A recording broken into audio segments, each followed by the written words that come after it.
இப்போ பார்க்குற சாரீ, இந்த சாரீ நெய்ய 5 மாசம் ஆகுங்க. ஆனா இதோட விலை 20,000 தான். பியூர் கைத்தறி சில்க். வேணுமா?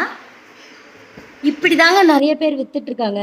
ஒரு சாரீ 20,000க்கு விக்கிறாங்க. 5 மாசம் அது நெய்ய ஆகும். கைத்தறிலனா, அப்ப அந்த நெசவாளிக்கு எவ்வளோங்க கூலி குடுத்தீங்க? என்னடா இவ இதெல்லாம் பேசுறா? இவளுக்கு என்னடா தெரியும்னு நெனைக்கலாம். என் அப்பா, என் தாத்தா, என் தாத்தாவோட அப்பா எல்லாருமே கைத்தறி நெசவு பண்ணவங்க தான். காட்டன், சில்க் இப்ப கூட எங்க அப்பா கைத்தறி பட்டு சாரி தான் செய்றாங்க. நெறைய கடைகள்ல இந்த மாரி ஒரு பவர்லூம் சாரிய கைத்தறின்னு வித்து, நெறைய கைத்தறி நெசவாளர்கள் இல்லாமயே போயிட்டாங்க. இன்னும் எத்தன நாளைக்குங்க அது பண்ண போறீங்க? இப்ப நான் யூடியூப் ஸ்க்ரோல் பண்ணிட்டு இருந்தேன். ஒரு யூடியூபர் அவங்க பையனோட கல்யாணத்துக்கு சாரி எடுக்க போயிருக்காங்க. அங்க இந்த சாரி வைரூசி சாரி மேடம் 5 மாசம் ஆச்சு இது நெய்ய வெறும் 20,000 தான்னு வித்திருக்காங்க. யோசிச்சு பாருங்களேன். அது வாங்குறதுக்கு முன்னாடியே இது கைத்தறி சாரியா இல்ல பவர்லூம் சாரியான்னு இப்படி ஏமாந்து நீங்க வாங்க தான் கைத்தொழிலுங்கிற ஒரு தொழிலே இல்லாம போயிட்டு இருக்குங்க.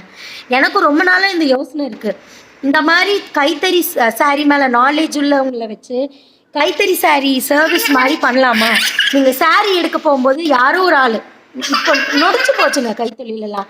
அவங்கள வச்சு சர்வீஸ் மாதிரி ஒன்று கொடுக்கலாமான்னு நான் ரொம்ப நாளாக யோசிச்சுட்டு இருக்கேன். வேணும்னா கமெண்ட் பண்ணுங்க. இது எத்தனை பேர் பார்ப்பீங்கன்னு கூட தெரியல. ஆனால் கொஞ்சம் யோசிச்சு பாருங்க. 20,000 30,000 1,00,000 கொடுத்து கூட வாங்குறீங்க. ஆனால் அது கைத்தறியா? உண்மையாகவே அது கைத்தறியான்னு தெரிஞ்சுக்கணுன்னா இந்த சர்வீஸ் வேணும்னா கமெண்ட் பண்ணுங்க. புதுசாக தான் இருக்குது. ஆனால் எனக்கு பார்க்க பயங்கர கோபமாக இருக்குது. அதனால தான் இந்த வீடியோ போடுறேன். பிடிச்சிருந்தா சப்ஸ்கிரைப் பண்ணுங்கள். பாய்.